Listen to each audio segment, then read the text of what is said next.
A, man atrodo, ponia, kad aš jumi pažįstu. Aš jūs jau, kokius 3 kartus į televidinį vežau. Teisingai? Kaip džiugu. Jūsgi dirbate televidinėje, ne? Taip, aš dirbu televizijoje.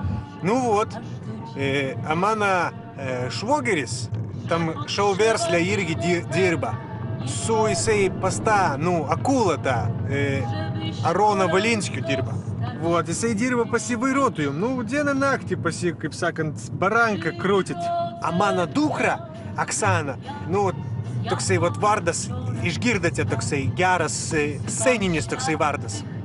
Sakau, tu su Aronu pašnekėk dėl Oksanos, jinai labai, gražiai dainuoja. Turi tokį balsą, kaip Salaveičikas pajot prosto. Kur tu lendi, kazolas tu?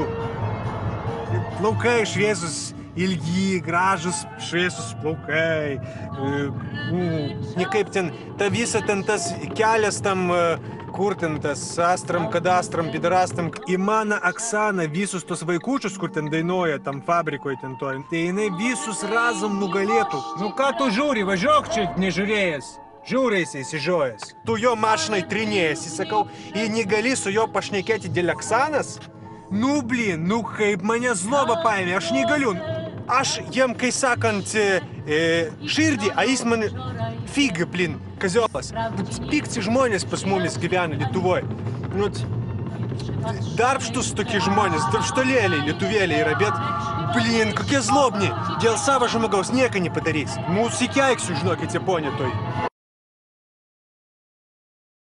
Aš esu tikras lietuvis, tik tai taip jau to šeimininės aplinkybės pas mane šeimoje susiklostė. Mūsų giminė čia, lietuvėliai, gyvena nuo kunigaikščio Gedimino laikų.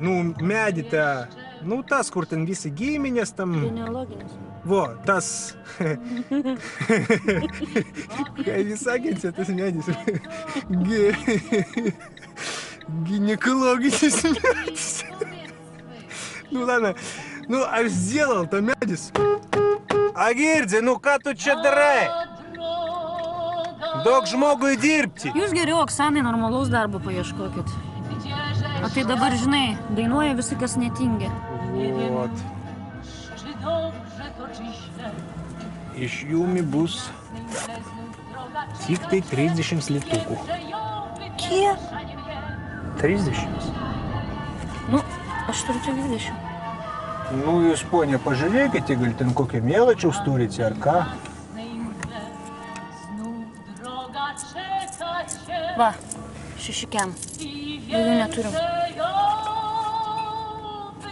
Kur čia atsidaro pas jūs? Aukščiau rankinėlį. Žinau. Vampyras.